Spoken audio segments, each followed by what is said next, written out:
Hello everyone, it's Salt Rider here. I thought I'd do a quick video as it is a Sunday. I normally do my car boot hauls on a Sunday. I have gone to a car boot today and to be honest it was pretty disappointing. Did pick up a couple of things which I'll quickly run through now. I picked up I think it was a Revenge of the Fallen barricade, the grey version. I bought this from a regular store holder there who sold me the Beast Wars Silverbolt last week that had the missing arms. I luckily actually managed to sell that to someone who was after a spare, and I got my money back on it, which wasn't too bad. But they stung me again this week. He's got no bloody feet. I need to start checking these when I pick them up. It only cost me £1, but nevertheless, it's frustrating. He was covered in scratches and all that, but I thought, oh no, all his bits there, and they had him like that, so his feet. I thought, oh right, his feet are there, that's fine, and yeah. Feet are bloody missing completely, which is a shame, but never mind. I also picked up this for Junk Heat Dave. I forget his name. I know he's one of Bucky O'Hare's lot. So Dave, at TFN, you'll have that little Astro Droid, and you also have this little duck dude. So on my unboxing video, I think it was last week, Phoenix requested in the comments that I do a review of Blackout, but it's a figure that I actually really wanted for a long time. Even when I wasn't into movie bots, Blackout was a figure that I always wanted, and I haven't, believe it or not, apart from in the boxes on the shelves, I've never held one. I had the World version with some of the rotor blades missing, which I moved on, but nevertheless, here he is. 2007 Movie Blackout. This thing's a great figure. Little disappointed on a few. The person who sold me this, shall we say, was a little bit naughty. He sold me this alongside the Wheelie, the Scorn, and the Human Alliance Jazz. Sorry, can't think straight today. And if I'm completely honest with you, they were sold as mint, and they weren't mint. So this guy, and I don't know if this is a regular problem, but this part here just keeps falling off, unfortunately, and it looks like it's been quite worn down. I don't know if that's a problem with the figure as a whole, but nevertheless disappointing. My Jazz, I was told it was missing one of the windows in the door, which I was fine with, and also the Human, again, which I was fine with, but he didn't let me know that it was completely scratched to shit, paint missing off it left, right and centre. The gun was missing off his shoulder and his missile was missing. He failed to put that in his sentence when he said it was mint. Maybe we've got different definitions of the word mint. I don't know. Wheelie was okay, a little bit loose. And Scorn, I thought he was a deluxe one. This crappy fast action battle one that's worth nothing. So I've been a little bit stung by him, unfortunately. But you know what? Apart from that issue aside, I'm happy I've got Blackout. He's a fantastic figure. And he's everything about what the first wave of movie bots were all about. A lot of people think Revenge of the Fallen was the peak of the movie bots, but this guy to me is incredible. He's one of my favourites that I've got, and I've almost got the lineup from the first film now, which will be great. I need a leader Megatron to go behind them, and I think a Scorponok as well. Now, speaking of Scorponok, this guy does come with this little dude here. There is something very unique about this figure, and I've never seen it on any Transformer before. There's actually some factory weathering. So look at that paint on there. I mean, it looks like a 2-year-old's done it, but that is actually how it came out of the box in the factory. From the factory, I mean. That's crazy, isn't it?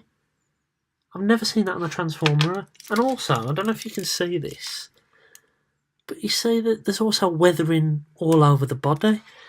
So stop me if I'm wrong, I can't ever remember Hasbro doing paint apps like that. But so, let's get on to the figure itself. And that bit's just fallen off again. Let's put it to one side. So his head sculpt is amazing. Really cool light piping. Again, some chipping round here, unfortunately, on mine, which is, well, it is a mint figure after the chap said after all. You've got some posable rockets here.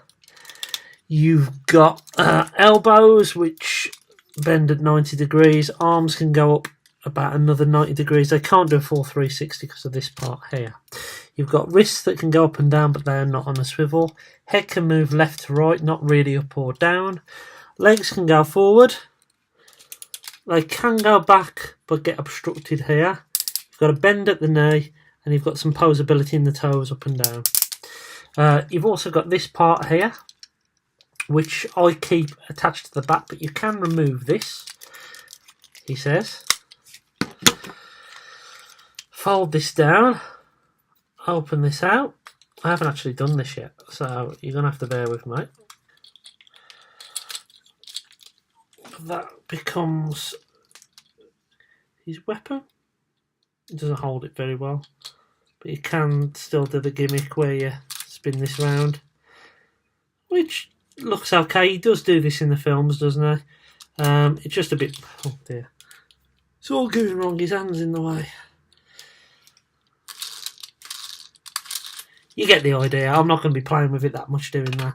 But, yeah, if you choose to take that off and not having his weapons at all, it is a little bit of a parts former in that respect. So if you don't like that, then you're not going to like that part of the figure. But you know what? Robot mode is pretty cool. I really like him. Here he's Blackout in his helicopter mode. It looks pretty stunning, to be honest with you. The gimmick where his rotors spin, obviously work in this mode still. Apparently you can attach the deluxe Gorponok to the bottom, and when you do that and press that button, his fists swirl around, which would be pretty cool. You can see that paintwork. Random, bizarre, never seen anything like it before on the Transformer. Scorponok can fit in here somehow. Probably like that, I would say.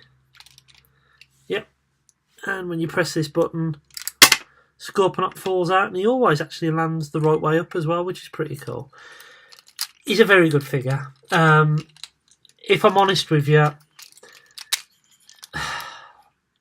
what's taken the shine off it for me, and this is a figure I've wanted for a while, is the fact that it's not quite in the condition I thought it would be in. Same with everything else I bought from that lot. And that's really pissed me off because I spent £40 on all of these and they're not worth £40.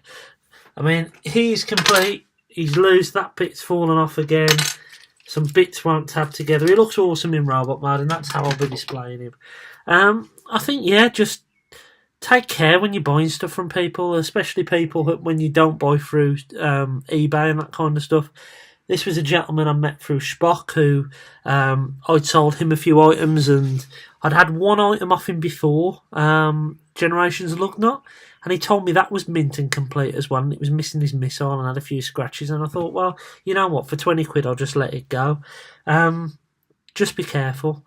Be careful on eBay as well, and whenever you're buying second-hand bots, because people will try and mislead you, whether they intend to or not.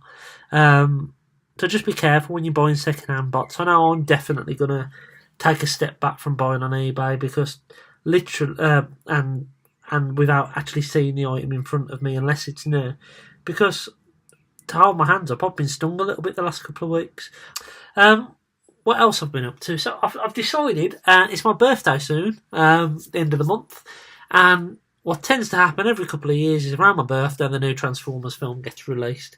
So I'm on countdown to seeing that film now. I'm not holding out hope, even though some of the trailers look really good. But what I decided to do is to step back and watch all the other films in order. And I was amazed by how much I enjoyed them. I've just watched Revenge of the Fallen. I watched the original 2007 film last week. And I was amazed how much I enjoyed them. Let me give you an example. Skids and Mudflap. Skids and Mudflap are known in the fandom by some people as the Jar Jar Binks of the movies, of the Transformers movies. You know what? They were pretty good in that film, I have to say. So I'm actually really, really enjoying going through these. I'm looking forward to watching Dark of the Moon, and probably going to watch it next weekend now. And then Age of Extinction, which is one I have watched quite recently. But so yeah, I'm looking forward to that. Hopefully, fingers crossed, because I plan to go on Monday the 26th and go and see it. I will do a video. I will do a video on my reaction to it and let you know what my thoughts are. As there's a Smiths over the road from the cinema, I'm hoping there might be a Leader or a Voyager Megatron. Dave Metz as SMS number 1. He's got a fantastic video showing off the new Leader Megs, which is pretty cool. It looks great. Those fire flame thingies look cracking. I really want one, but I don't know how much they retail at. I've heard rumours that they're £65 and maybe I'll wait 12 months to run B&M if they're all that price, I don't know. But yeah, I hope you enjoyed this video. I am open to other suggestions. I've got no other purchases on the way at the moment. Simply because, a couple of reasons, my birthday's coming up. I'm tempted to buy a Nintendo Switch. I don't know whether to or not because I was stung by the Wii U. Spent 400 quid on that bloody thing and then nothing come out for it. But I'm also thinking about TFN, and I am going to do a video in the next couple of weeks, maybe in the next week, about convention toys, about impulse purchases and all that kind of stuff, which I'll leave for another day. But anyway, I hope you enjoy your Sunday. I hope you've enjoyed this little video of mine, and I'll be speaking to you shortly.